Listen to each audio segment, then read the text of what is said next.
Hello, viewers, and you're welcome to yet another edition of Unfiltered Conversation on Cleveland TV. My name is Frank Kalidimida. Like always, I like to encourage you to keep signing up with us on www.cleveland.com. Believe me, we exist with just the vision to bring together the world of tourism for the growth of the African continent. All right, today we'll be discussing feedback from the just concluded FESTAC Africa 2023 destination Arusha in Tanzania. And my guest this morning is Niza, who was one of the organizers of that event. Niza, you're welcome to the program. Thank you for having me. All right, we'll start with this. Can you please introduce yourself for someone to have worked in that organization in the event as one of the organizers? It tells a lot about you. Let's hear one or two things about you.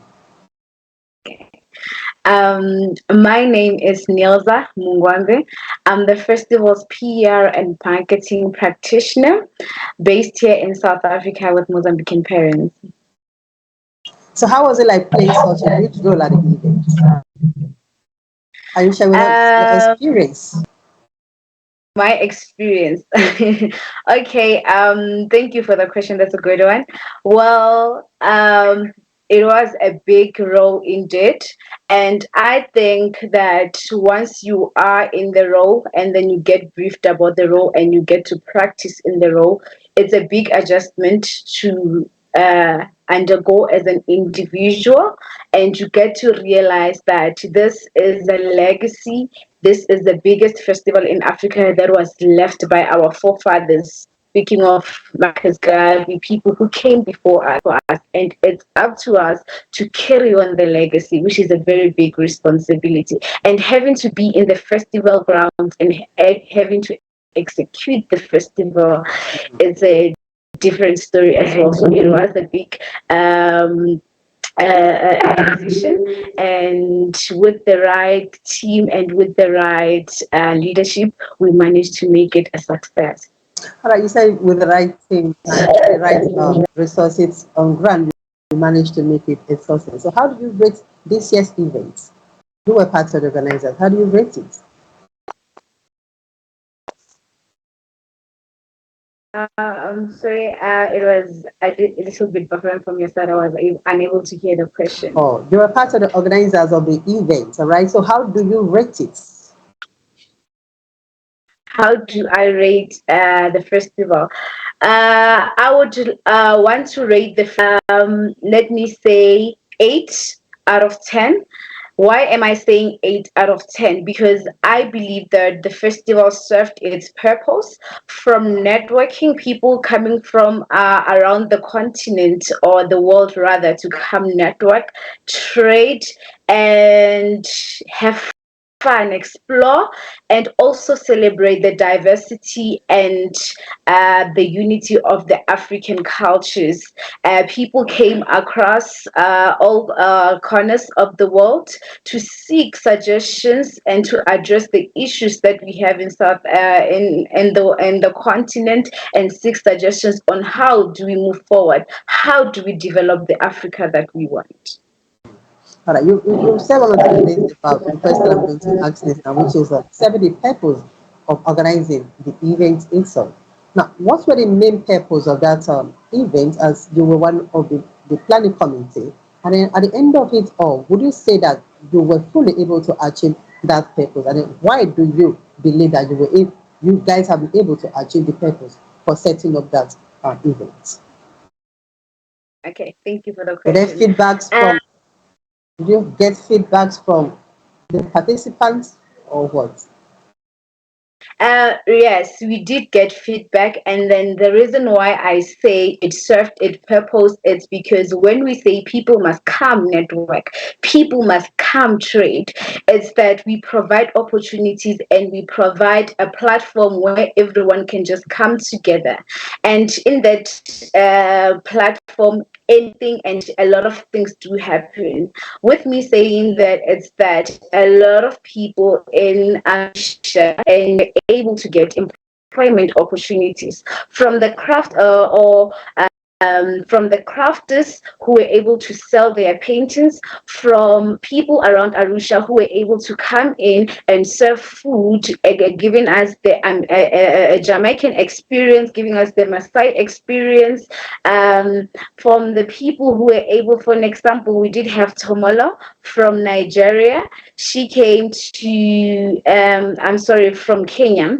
She came as one of the fashion designers, and after her line walked down the runway, she had a renowned businessman who set up a meeting with her the following day.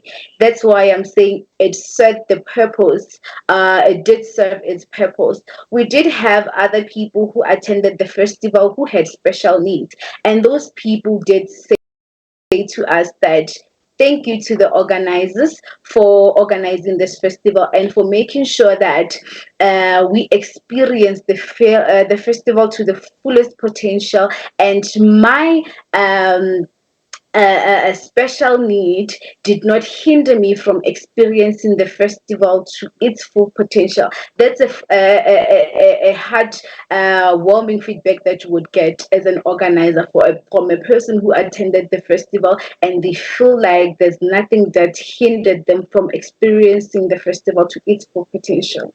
All right. Someone I know would say it is much more difficult to organize human beings than animals.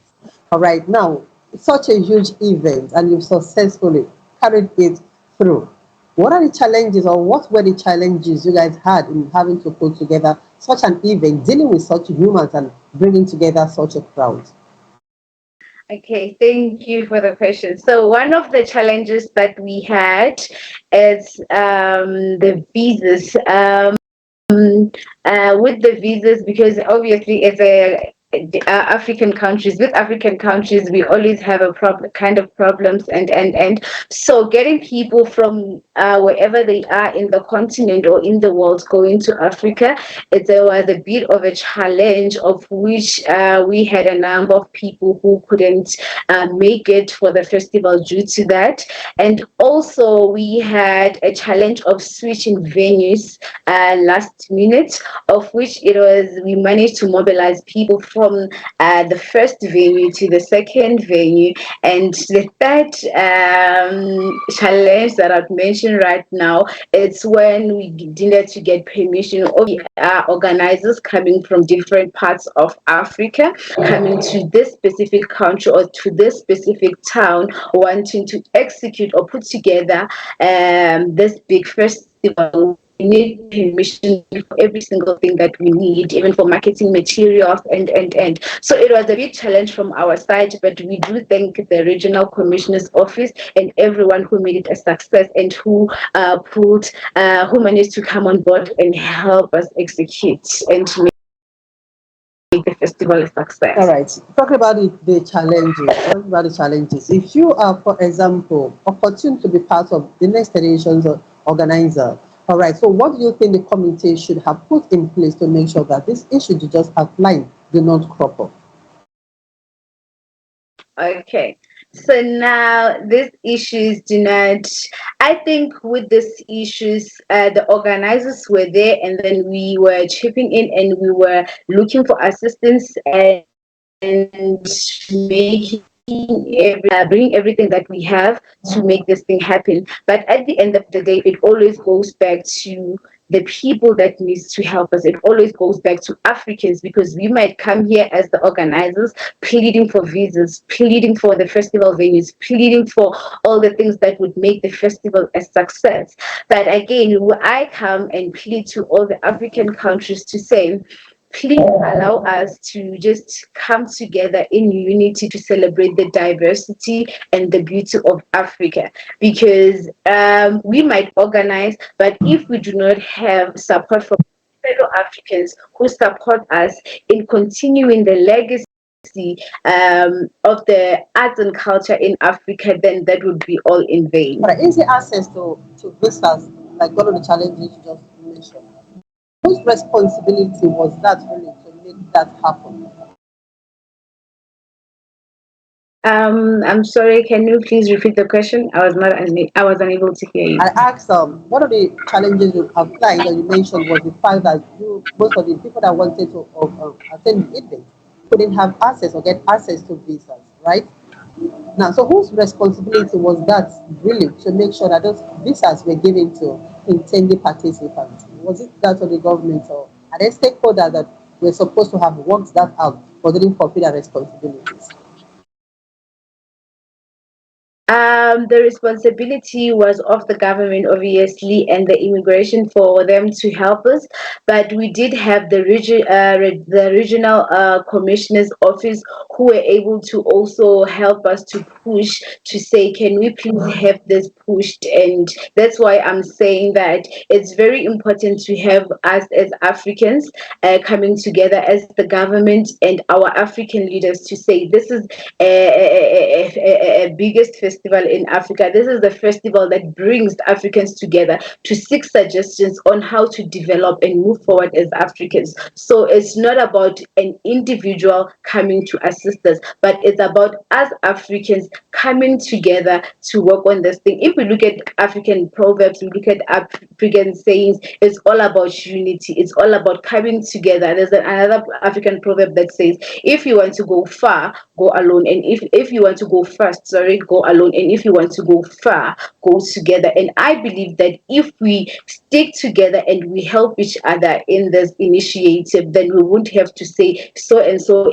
is responsible for achieving this specific thing, because it's all a legacy that was left not only for specific people but for all Africans. All right, obviously you work with other staffs at the event. All right, so how helpful were the other team members that you had to work with? Did you also have problem with them, or was it an easy thing throughout? It was, I think it was the dream team. It was beautiful to work with each and every one of them. And I believe that the festival couldn't have reached where we have reached, and we couldn't have gotten the feedback that we got if it was not of us sticking together and working together to make it a success. All right, so do you have any plans to be part of the organizing committee, maybe in subsequent edition? Yes, I would still continuing to be part of the organizers, because I did see the impact that it does, and I did see how beautiful it is. Like I have mentioned before, that when you are told about the festival and then reading about it, it's not the same as being there and having to I'd like to experience ask it. you that. All right, personally, what impact does being a member of the planning committee had in your life? What was the impact, the personal experience you have with it? Well, the impact that it had in my life, it's growth. It's learning and getting to understand myself as a person better, and getting to understand myself as an African better. So overall, it's growth, me having to understand the African diversity better. And one of the key things that stuck to my mind when Professor Lumumba said, I do not know Swahili, but it stuck with me. He said that Mwachamila Ningtumwa, meaning that he or she that abandons their culture is a slave. All right, if for instance, any reason or the other, you were not or you are not opportune to be picked as a member of the planning committee, but you've been asked to just attend as a member, will you still be interested in attending future events of the FESTAC Africa? Definitely, definitely, definitely. All right, so please leave us with the last word for the general publics, Africans, in terms of culture, in terms of this kind of events for subsequent reason and all that. Just leave us with a message. Okay. Okay, the message that I'd like to leave everyone with is that we have been given, or we have been left, a legacy for us to continue with. And I would also like to plead with all our African leaders to come together in celebrating and continuing with this legacy that we have. And also, there's this interesting or something that touched my heart, which is the governor from Kenya who has sponsored a team that came from Kenya to come and perform at the festival. These are the kind of leaders that we need. These are the kind of leaders that we need, who supports Africans, who supports the African initiative, who encourages the youth to go out and participate in the African activities. Because mostly when it comes to African activities, most people do not understand that, and hence they do not participate. But with the African leaders, they said, you know what, please go explore, have fun, and also learn about FESTAC Africa and the future of Africa. Because, and there's one thing, another interesting thing that our chairman of the Inspire group or the festival said. He said that a lot of people say that Africa is the future, but Africa is now, and it's up to us to take it upon ourselves to make sure that we build the Africa that we want. We have to become the change that we want from now. So I plead with everyone that let's come together and let's not wait for other people coming from outside to celebrate us, but let us as Africans start celebrating ourselves and continue with the legacy that has been left for us. Thank you. All right. Africa is now and then the future is now. I totally agree with you there, Nisa. Thank you so much for being my guest on this program this morning. Thank you for having me. All right, viewers, we draw the curtain here for today. Till another edition of the same program. I remain Frank Calibre Media. Do have a blessed day. Bye.